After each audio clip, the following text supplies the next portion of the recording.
nunca, la respuesta es la D. Estamos viendo el Mickey Mouse, pero esta vez el Mickey Mouse atravesado por el tercer par craneal, para que entiendan que ustedes pueden salir y puede haber algunos síndromes que produzcan un tercero, tosis, ¿no? Por ejemplo, estrabismo divergente, y por ahí un temblorcito de alguna mano, y usted dice, ah, ya la lesión mesencefálica. Hay varios síndromes, por ejemplo, el síndrome de Weber, o también se escribe Weber. El síndrome de Weber es el tercer par craneal y la lesión en la orejita, porque por la oreja del Mickey Mouse pasa la vía motora. Por la oreja del Mickey Mouse pasa la vía motora. Entonces ustedes lo que tienen es un tercero, y un tercero no es más que una ptosis palpebral. Ptosis palpebral con un estrabismo divergente. Y lo que ustedes tienen es, al levantar la mano, ptosis palpebral de este lado, se va a caer uno de mis brazos. Eso es un síndrome alterno. Alterno porque tengo una lesión del par craneal del lado derecho y hay un déficit motor del lado izquierdo. Es un síndrome alterno porque se decusa en bulbo raquídeo, como ustedes muy bien lo han dicho. Esos síndromes alternos pueden verse como síndrome de Weber o el síndrome de Benedict también, si hay temblor rúbrico, síndrome de Benedict con B grande.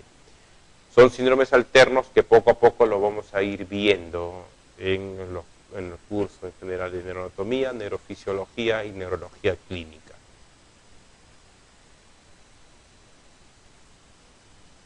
Esta pregunta es muy antigua, porque aquí hubiera dos respuestas, o hasta quizás tres respuestas.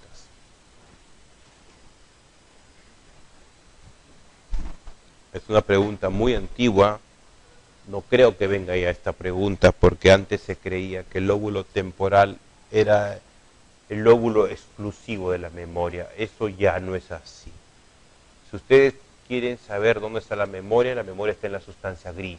Por lo tanto, puede estar en el lóbulo frontal, temporal, occipital. Es bien difícil que le pregunten esto, porque ahora hay estudios de cerebelo con memoria también. Cerebelo y almacenamiento de información. Lo que sí no está de más es el nervio cubital y tampoco el tronco encefálico, ¿no? Por eso la pregunta no creo que les pregunten. En general, la memoria y la inteligencia está formada por un sistema emocional, el sistema límbico, y cuando ustedes salen de memoria siempre acuérdense del hipocampo. El hipocampo, la parte del sistema límbico que está relacionado con la memoria, falla mucho en pacientes con Alzheimer o demencia, ¿no? La amígdala, que es una estructura que no tiene nada que ver con la amígdala de la garganta, es una estructura a nivel temporal, que es una estructura más relacionada con la ira, la irritabilidad, la ira. También es importante que conozcan la amígdala, aunque no es tan bueno ponerle a cada estructura una función, todavía se suele hacer eso en neurología clínica, ¿no? Eso se lesionó acá, por lo tanto tiene esta función. Pero no, eso con el tiempo no va a ser así, creo que hay muchas uniones en neurología. Este corte, que es un corte, yo digo, de la vincha de la mujer, es un corte coronal, la chica se pone su vincha y se corta en toda la cabeza, ese es un corte coronal. Ya, ese corte coronal, acuérdense, corte coronal, lo de la vincha de la mujer, ese corte ve muy bien lo que es el lóbulo temporal, que aquí está por debajo de qué cisura era esto, ¿recuerdan? Cisura de Silvio, ¿se acuerdan que es parte lateral? Si ustedes sabrían mucho acá que estaba el lóbulo de la ínsula, ¿no? Y aquí está el lóbulo temporal. Todo esto es el lóbulo temporal, ¿no? El lóbulo temporal tiene otras funciones, como por ejemplo la parte del olfato, por ejemplo. El olfato, parte del número 1, llegaba al lóbulo temporal. También la parte de la audición, por ejemplo. La audición también llega al lóbulo temporal. Parte del número 8 llega al lóbulo temporal. Es eminentemente epileptógeno. Si ustedes tienen cualquier lesión a nivel del lóbulo temporal, más aún hay crisis del lóbulo temporal, es algo muy frecuente, es epileptógeno, ¿no? Y en sí, pues, la memoria es solo uno de ellos, no por eso el único. Estas preguntas tampoco me gustan mucho porque son preguntas que podrían caer en confusión para el el postulante, ¿no? Y podría hasta ser un punto de reclamo, y eso no es bueno. Yo creo que hay preguntas que son y no hay objeto a un reclamo. Pero aquí ustedes lo pueden sacar por descarte, dicen el sitio de contacto entre el botón terminal, entiendas esto como axón, y el axón del receptor. Claro, acá podría haber dos respuestas, ¿no? Lo que sí no tiene nada que ver la excitabilidad ni la conductibilidad, suspendemos. Sí, acá han puesto botón terminal, entiendas esto como axol, le ponen, ¿no? Pero yo creo que si alguien por ahí respondió axodendrítica, se le tendría que considerar, ¿no? Aunque la respuesta clásica es axoxónica. Tranquilos, ¿no? Es cuestión de ver esto de aprendizaje, yo creo. Aprendan ustedes que hay un botón terminal, eso deben saber, o sea, más que la pregunta que les causó confusión, que hay vesículas que están formadas por acetilcolina, que hay receptores en el otro lado postsináptico, que hay un espacio sináptico, ¿no? Y este botón terminal, que podría considerarse como un axón, como una dendrita, se está uniendo con el axón del otro lado, por lo tanto podría ser axodendrítica sin ningún problema o axoxónica también sin ningún problema. ¿Esta pregunta ya se repitió o creo que no? ¿Se repitió esta pregunta? Ah, al revés, entonces no se repitió. Aquí la pregunta anterior era quién producía la mielina en el sistema nervioso periférico. La pregunta de ahora, o sea, no confundir, que hay preguntas muy similares. Tranquilos, no respondan, tranquilos. ¿Quién produce la mielina en el sistema nervioso central? ¿Alguna alternativa? ¿Alguien por ahí? ¿El grupo? ¿Neurona? ¿No? ¿Quién no produce el sistema nervioso central? Schwann no produce porque Schwann era el sistema nervioso periférico. Meninges, tampoco produce meninge, perfecto. Quedan con 3. ¿Alguien tiene alguna respuesta? La respuesta es el oligodendrocito, también hay que aprender esto, ¿no? Algunos lo saben, otros no lo saben. La idea es que ustedes sepan y que se enfrenten a una pregunta en un examen. La idea no es que sepan neurología, sino que obtengan la mayor información, muy sencilla realmente, para que ustedes puedan tener las armas para responder una pregunta. Cuando ustedes salen de oligodendrocito, lo que tienen que pensar es en esclerosis múltiple, que es la clave de pacientes con desmielinización. Cuando ustedes ponen al cerebro, ¿no?, de una manera metafórica, en una licuadora, y lo licúan al cerebro, se va a producir varias capas. En una va a estar el líquido cefalorraquídeo, en una va a estar las neuronas, y en una va a estar las famosas glías. De los 3, el que tiene mayor cantidad en cuanto a volumen es la glía, cosa que desconocemos. Las neuronas es menos que las glías en cuanto a volumen. La neurona en el centro y la glía alrededor dando nutrición y soporte. Por lo tanto, una glía podría ser un astrocito, por ejemplo. Y acá viene otra pregunta que vienen a los exámenes y usted dice, pero no me enseñaron. Es que sí le han enseñado, lo que pasa es que ustedes no lo han razonado, que es, los tumores más frecuentes del sistema nervioso central es, y te ponen como alternativa, astrocitoma, abajo te pone tumor dependiente de la neurona, neurinoma, y debajo te pone oligodendroglioma. Y es lo mismo, lo que le estoy diciendo es, en volumen, ¿qué es lo más frecuente? El astrocito, por lo tanto, en frecuencia, lo más frecuente de tumor cerebral es el astrocitoma. Y esta lógica que debemos utilizar en cuanto a localizaciones, en cuanto a mayor irrigación del cerebro, funciona en general en neurología muy bien. ¿Ya? Sin saber ustedes la enfermedad, sin saber ustedes los síntomas, pueden responder una pregunta de neurología.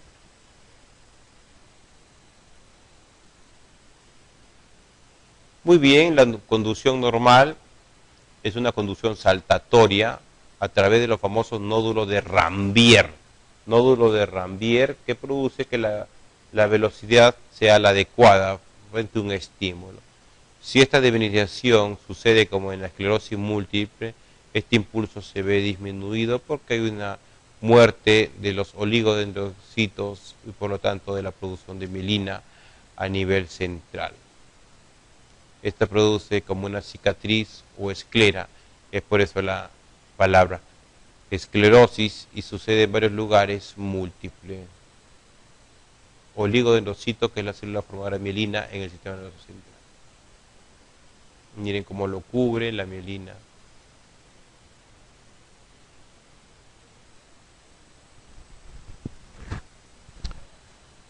Hay preguntas que es o sabes o no sabes. Esta es una de ellas, ¿no? Pero es que claro, cuando uno lo escucha o cuando uno lo lee, definitivamente se puede haber olvidado. Pero si uno lo ve, si uno ve cómo es una oliva, ustedes nunca se olvidarán. ¿Hay alguna sugerencia de respuesta? Por ahí dicen protuberancia, otros. Al menos si respondió protuberancia es porque le pareció que la oliva se encontraba en el tronco encefálico, ¿cierto? ¿Alguna otra sugerencia por ahí? ¿Nadie? ¿Bulbo por ahí dicen? ¿Bulbo? También. Si respondió bulbo es porque también le pareció que era en tronco encefálico. Entonces, la oliva como que no está ni en el cerebro ni en la médula espinal. Esa es la lógica. Y eso es lo del aprendizaje, ¿no? La respuesta es bulbo raquídeo. Muy bien, vamos a ver. Y de toda esa estructura, la parte que es así tortuosa, no sé si lo ven acá, muy característico del bulbo raquídeo. O sea, nunca se van a olvidar, pues. Nunca se van a olvidar cómo es una oliva. Más aún, les cuento cuál es el apellido de la oliva. Su apellido es oliva vulvar. Pero yo no podía preguntar la oliva vulvar dónde se encuentra. ¿Ok? Y probablemente no les pregunten cómo se encuentra la oliva vulvar. Pero ahora ya conocen que la oliva, que tiene relación con el hipo, tiene relación con el hipo, tiene por ahí alguna función no tan importante clínicamente, pero sí en cuanto a anatomía es clásica. O sea, ustedes ven un paciente y ven esto, dicen, bueno, pues acá está el bulbo. Y los bulbos raquídeos son los pares craneales bajos, ¿no? Yo les dije 12 entre 4, ¿recuerdan? Entonces vamos a decir 12, 11, 19. Acá está el nervio espinal por acá. El nervio espinal sale por acá, con núcleo ambiguo, el nervio espinal.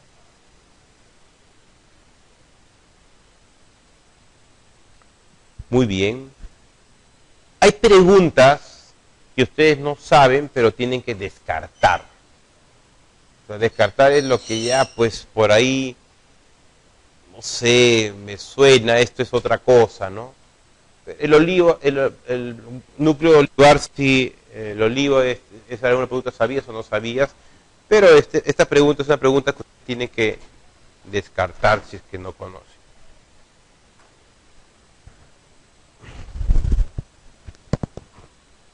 ¿No? O pueden conocer la respuesta porque dicen, esto no tiene nada que ver, ¿no? En la respuesta está en otra parte del cerebro. Miren qué fácil. Por eso es que es bueno que ustedes sepan algo de neuroanatomía y no se asusten. Yo, por ejemplo, yo no sé nada de cerebelo, pero sé mucho de ganglios basales. Yo respondo esta pregunta. ¿Ven la diferencia o no? ¿Ya? Está bien. Y eso hay que hacerlo. La idea, vuelvo a decir, no es que ustedes aprendan toda la neurología, ¿no? Porque yo digo, el lenticular es ganglio basal y se encuentra en el cerebro. Entonces, a mí no me engaña, para mí esa es mi respuesta. Así yo no sepa qué es dentado, qué es globoso, interpuesto, y si alguna vez escuché la palabra fastigiar. ¿Okay? Solo por conocimiento de otra parte de la neurología que es ganglio basales. Me parece también válido, es válido también. Dentado, cuando yo digo que es el cerebelo, yo digo el cerebelo es como una boca, yo digo como una boquita, digo. Hay dientes, están interpuestos los dientes. Vamos a ver. Hay língula también, en el cerebelo hay língula, hay lengua, hay língula, hay dientes, hay língula, hay amígdala también, hay úvula también, como una boquita, ¿no? Sí, la respuesta era el lenticular, y el núcleo lenticular no tiene nada que ver con el cerebelo, porque el núcleo lenticular es ganglio basal. El núcleo lenticular es la unión del putamen con el globus pallidus. Lo vamos a ver. Yo siempre digo, ¿qué es el cerebelo? Es una boquita, digo yo, para ustedes, para que entiendan. Ahí está. Mira, y se parece una boquita, ¿no? Porque está la nariz. Ustedes ya saben que este es tronco cefálico. Yo les digo, esta es la nariz, pero ustedes no van a decir que es la nariz, ¿no? Este es el pesencéfalo, protuberancia, ¿cierto? Más allá creo que esta es la adenohipófisis, pero estamos haciendo para que ustedes sepan que el cerebelo es la boquita.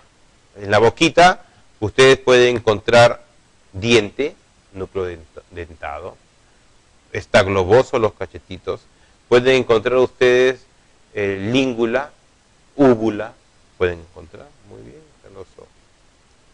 Y la respuesta era el núcleo lenticular sin tener que saber realmente qué era eso. Seguimos con el cerebelo. El cerebelo realmente nosotros lo conocemos más clínicamente, pero anatómicamente hay que ver qué más hay, qué más tiene el cerebelo anatómicamente. El cerebro tiene dos hemisferios. Dicen que el cerebelo es un cerebro pequeño, ¿no?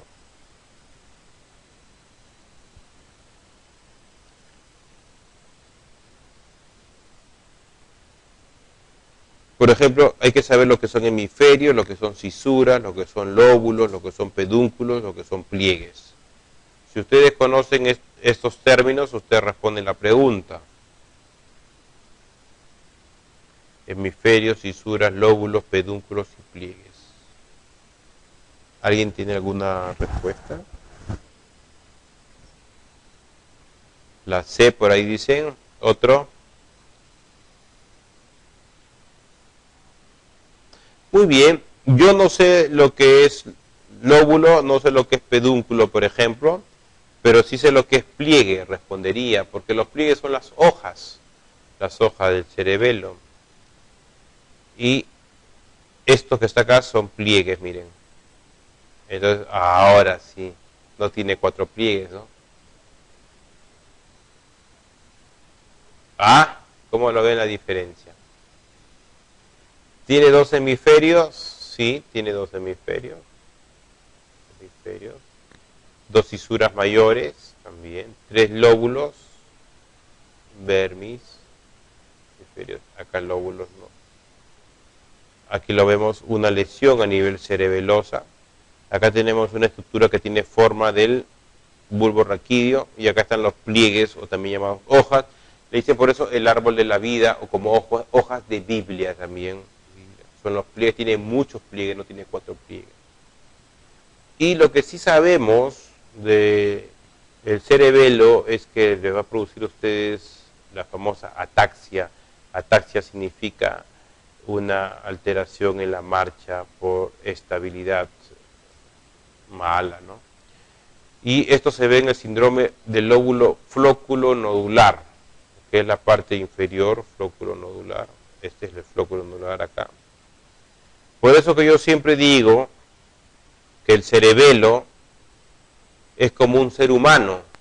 El cerebelo pequeño es como un ser humano, donde esto es los hemisferios y en el centro está el vermis y aquí está el flóculo nodular, ¿ok? Y cuando yo hago este movimiento del índice nariz, estoy evaluando los hemisferios, pero cuando yo empiezo a hablar con un lenguaje escandido, como un cerebeloso, o cuando yo empiezo a caminar y empiezo a abrir pasos de sustentación, es porque estoy evaluando vermis. Entonces la forma de entender el cerebelo es todos somos unos cerebelos, índice, nariz, hemisferio, en la parte central, lenguaje y ataxia, en la parte central, en los pies, flóculo nodular. Muy bien. Por ejemplo, acá están viendo lesión en niños generalmente, ampliación de base de sustentación es la clínica evidente, porque los niños pueden producir alguna lesión a nivel de la base del cerebelo como tumores típicos. Y el lóbulo anterior, que sería el segundo lóbulo, esta es la marcha incoordinada o la marcha del ebrio, la marcha del ebrio, la marcha del ebrio. Disartria también produce cerebelosa, disartria cerebelosa, hipotonía y la marcha del ebrio.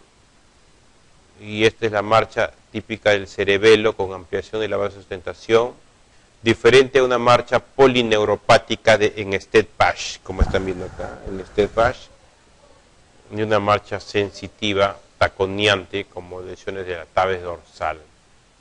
A veces hay preguntas que les parecen muy fáciles, como la mayoría que hemos visto en el primer bloque, y ustedes dicen, ya respondo esto, ¿no? Tengan cuidado. Por ejemplo, esta, que les habla de un incremento de la sensibilidad al sonido, o sea, al escuchar, o sea, una hiperacusia, en otras palabras.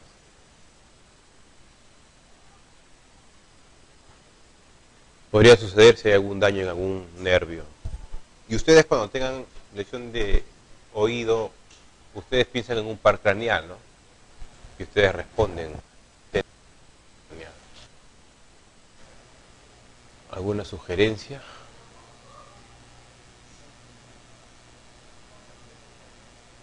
¿Cuál sería la C?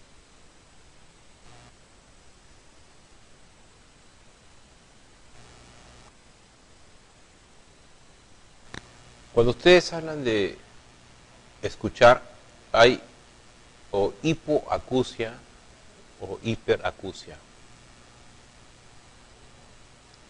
Hipoacusia es octavo par craneal, hiperacusia es séptimo par craneal. ¿Por qué? Porque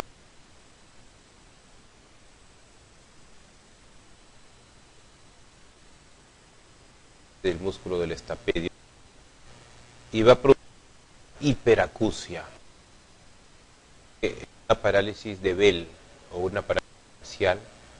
Hay 4 signos cardinales. Uno es el dolor retroauricular, otro es la epífora o lagrimeo, otro es la hiperacusia y otro es la disgeusia o alteración del sabor de las comidas. El quinto par craneal es un nervio eminentemente sensitivo. Ustedes, corneal, ustedes están evaluando el quinto 1. El quinto 1. En la cara están evaluando el quinto par craneal. Cuando ustedes mastican, están evaluando el quinto par craneal por los pterigodeos y maceteros. El séptimo es todo lo que es los músculos de la mímica. Y se borran las arrugas tanto de la frente como de la cisura nasogeniana. El octavo par craneal es todo lo que es vestíbulo, vértigo o vómito, y coclear, audición, hipoacusia. Pueden ir juntos en la laberintitis de los niños. El noveno, N de 9, N de náuseas, el famoso reflejo nauseoso, en inglés el gag reflex. Y el 10, que es el vago, caracterizado por disfagia y por disfonía. La mnemotecnia del 10 es disartria, disfagia, disfonía. No hay excusa entonces. Una buena pregunta de Stead, y yo creo que también lo ha respondido. Así como la hiposmia o anosmia es el par craneal número 1, la amaurosis, semianoxia, cuadrantognosia es el par craneal número 2. ¿Estamos? Eso es una relación de síntomas que ustedes deben conocer.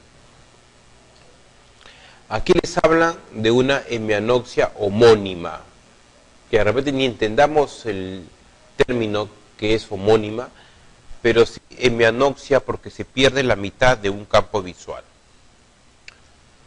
Cuando hay lesión quiasmática, cuando hay lesión retroquiasmática, prequiasmática o ninguna o todas. Entonces pareciera que el quiasma es como nuestro límite para ver qué más se puede ver. Yo creo que para responder esta pregunta sí deberíamos conocer la vía del Pacana número 2.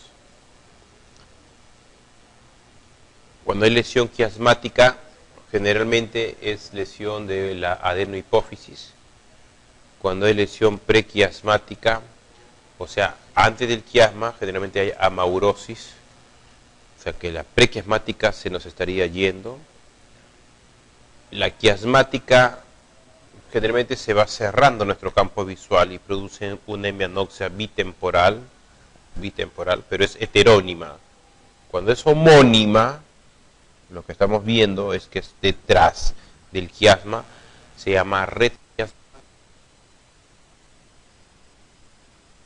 Tenemos que aprender por qué es la B. O sea, la B es porque retroquiasmático significa detrás del quiasma óptico, que se ve, por ejemplo, en el EBC isquémico, cuando uno tiene una lesión quiasmática, se ve en la adenohipófisis, un tumor cerebral, y cuando uno tiene una lesión prequiasmática, se ve en una tumor o un neurinoma que está comprimiendo, o un meningioma que comprime el nervio.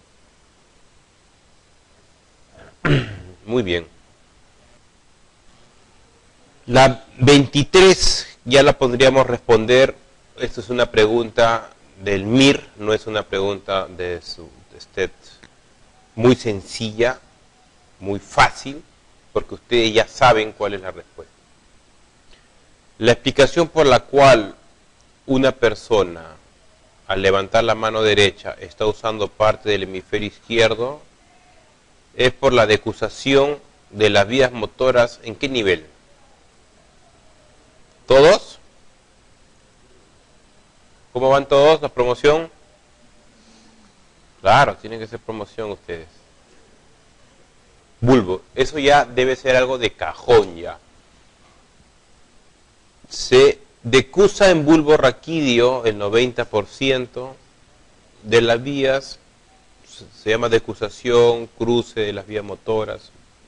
En la parte anterior del tronco encefálico, las orejitas del Mickey Mouse, por la parte delantera de protuberancia y en la parte delantera del bulbo raquídeo.